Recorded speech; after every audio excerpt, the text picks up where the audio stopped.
Ginawa na ba ito actually? Amen. Ni Jesus. Amen. Ginawa niya na ito Amen. nung siya ay Pinako. ipinako, hindi nagpapako. Kasi kung nagpapako, siya kusa sa kuwan. Ipako yung nako. Pinako sa cross. Ipinako siya sa cross at siya ay namatay. At muling Nilibing muna, huwag kayong lalakal. At nang ibinaba sa cross, nilagay siya ni Jose doon saan? sa tomb. Doon sa marmol. Marmol muna. At siya ay hinugasan doon. Hugasan. Para patunayan ko sa inyo, narating ko ang Israel. Nakarating ako sa pinagpakuan niya sa bundok ng mga bungo. Na ngayon na-preserve yun, ngayon, Holy Sepulchre na yun. Doon sa taas na akyat ko yung pinagpakuan sa kanya, hanggang yung hagdan, at sa binagbabaan sa kanya ni Jose doon siya hinugasan. At nakadapa ako doon sa batong marmol. Maniwala kayo na yun ay batong marmol. Kasi wala namang marmol na tabla na kahoy. Bato talaga yun. Batong marmol po yun. Dumapa po ako doon. Bagaman bawal. Pero wala akong nakapigil sa akin. Damang-dama ko po kung ano yung lamig kasi malamig noon yung marmol na yun, napakalamig. Nang dumampi yung katawan ko, sobrang lamig. Naiiyak ako, nasisigaw ako sa iyak. At napahagulgol ako at wala naman po talaga kayong makikita siguro na humahagulgol na tahimik. At dahil doon, kinalapit ako nung kasama ko. Huwag kang maingay ba? Bawal dito. Paano ako hahagulgol ng walang ingay? Kailangan ba ulutudok lang?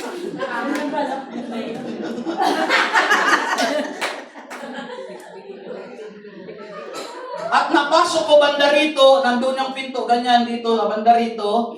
Tapos sa bandang kaliwa, doon, nandoon yung pinagburulan sa kanya. Ang pinagburulan sa kanya doon na pag pumasok ka isang malaking ganitong room, naubod ng bango. Bango ng olive oil. Huwag kayong mag-alala. Before the baptism, sana ma-receive natin yung bango, yung oil na yun. Nag-request na ako sa Lord sa Israel.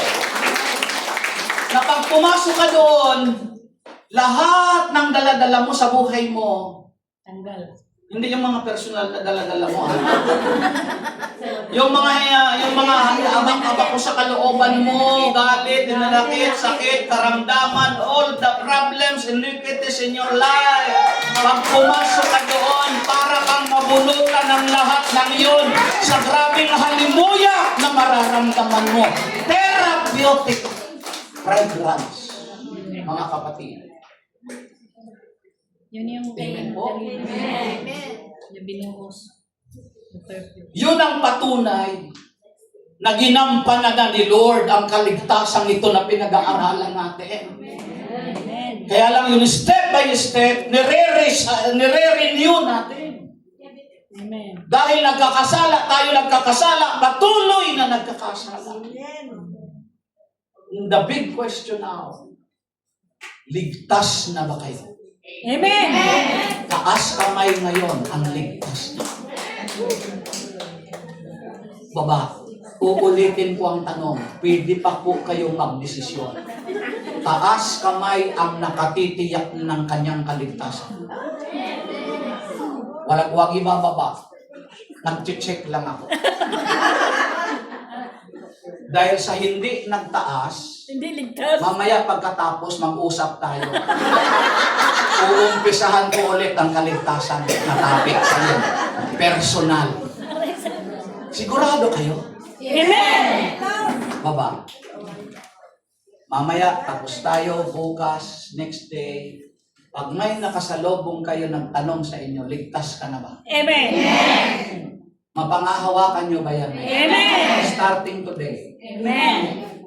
in the rest of your life, Amen. ligtas ka. Amen. Amen. Kahit ba obispo, kardinal, pope ang magtanong sa iyo, Amen. mapangahawakan mong ligtas ka. Amen. Tatlo kasi. Yan ang kaibahan mo. Yan ang kaibahan mo. Hindi naman sa nangaapi ako. Hindi all Catholic. Inaangkin ng ligtas yan. Ang dami nagsasabi, pinagsisikapan ko pa. Ikaw ang nagsisikap! Hindi ang tao naligtas dahil sa mabuti mong gawa. Naligtas tayo dahil sa pananampalataya at nagtanggap natin kay Jesus. We're saved by faith to Jesus. Even po, ang away ang mga full gospel, yung tinatawag nating born again. Ingat tayo, kasi tayo born again naman din tayo. May new life na tayo. Bagong buhay na tayo. Hindi tayo sekta na born again. Pero tayo may bagong buhay na tayo. Born again na tayo. Yung tawag sa kanila, full gospel. Nag-away sila ng Catholic at full gospel. Sabi ng full gospel, manalig ka lang kay Kristo, ligtas ka na. Manalig ka lang, ligtas ka na. Tanggapin mo siya, ligtas ka na. Sabi naman ng Catholic, gumawa ka ng mabuti, ligtas ka na. Amen. Kaya mag-donate ka ng marami sa simbahan, mabuti yan, ligtas ka na. Kaya pag naglagay ka ng upuan, lagyan mo dyan, donated by Juan, donated by Juan, donated by Juan. Mabuti yan, ligtas ka na, ligtas ka na. Away silang dalawa. Sabi ng board ng full gospel, manalig ka, ligtas ka na. Sabi naman ng hindi, gumawa ka lang mabuti, ligtas ka na. Kay El Shaddai, iba, pinagsama. Manalig ka kay Kristo, makagagawa ka ng mabuti dahil ligtas ka na. Amen! Kaya ka nakagagawa ng totoong mabuti dahil bunga na yan ang kaligtasan. Ligtas ka na kasi, mabuti, never mind kung walang donated by, kahit hindi ka nila makilala, na ikaw ang nagbigay, wala sa'yo yon dahil mabuting ginagawa mo, kasi ligtas ka na eh. Never kung hindi ka nila nakikita, kahit hindi ka nila napaparangalan ng tao, di ka man makita ng tao sa mabuting ginagawa mo, kita ka ng Diyos sa ginagawa mo. What is the right term? Kaya ka makagagawa ng totoo, ng tama, ng mabuti. Dahil yan ang bunga ng kaligtasan. Kung wala ka pang kaligtasan, gumagawa ka ng mabuti because you want to be popular. Maybe because you want to tumakbo ng kandidato. Kaya ka nagpapabango. Kaya ka gumagawa na, dinidisplay mo pa, nagawa ko to, ito, pinagawa ko to, ito. Kasi gusto mo maging popular ka. Kaya pag hindi ka napansin ng iba, hindi mo na uulitin yung paggawa mo ng mabuti. Hindi naman pala kung nila na-acknowledge. Pero dahil ligtas ka na, wala kang pakundangan sa pagtulong, wala kang pakundangan sa pagbibigay, wala kang pakundangan sa pag-ibig. Dahil bakit? Ligtas ka na. Huwag mong isuko ang kaligtasan na yan. Amen? Amen. Taas kamay ang ligtas na. Hanggang kailan? Hanggang kailan ang kaligtasan? Pwede ko na kayong iwan. Ligtas na kayo. Amen po? I would like to end this topic or a simple kwento. Alam nyo naman, tayo mga prayer partner, noong mga panahon ng Kastila, alam niyo ba yung Kastila? Spanish? Spanish regime. May isang magulang na babae na lang ang may kaisa-isang anak. Mga nanay, kung kaisa-isang anak mo, how will you do? You give everything. Eh kaso yung lalaking batang ito, Pasimula, papilyo na. Como, nag-iisa na lang siya. Pero patuloy siyang binabantay ng nanay. Yung nanay walang ibang ginawa, maghanap buhay. Makuha lang yung layaw.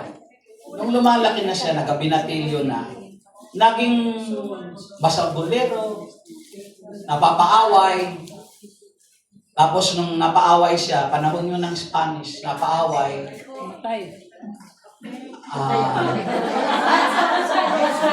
Sinong pwedeng pumalit magkwento?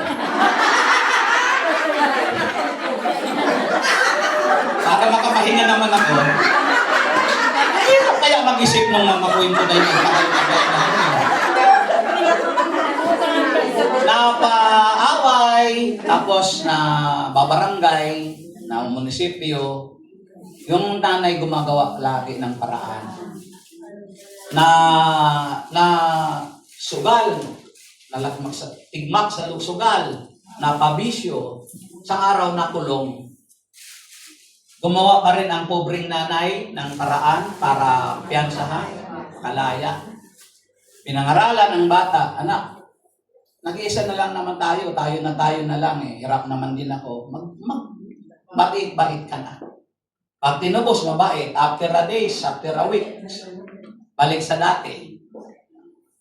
Nakulong dahil nakipag-away, dahil sa drugs. At napatunayan, hindi na naakoy. Wala nang piyansa. Kaya walang ibang kundi ang pataw sa kanya more than habang buhay, kundi patayin. Bitay. Ikaw yung nanay, how you feel? At nung panahon ng Spanish niyon, malaki ang kaugnayan ng government at saka ng church. Sa unang panahon naman, yung hari ang nagpapatakbo ng church. Ngayon na lang nagkaroon ng mga state at saka church separation. Kaya separated yung church pero sino ang bumuboto?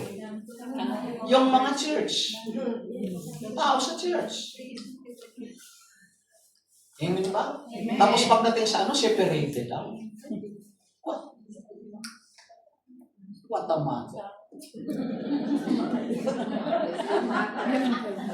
Kaya uso noon, pagka bibitayin yung bata, bibitayin yung tao, magkakaroon ng mass, public mass.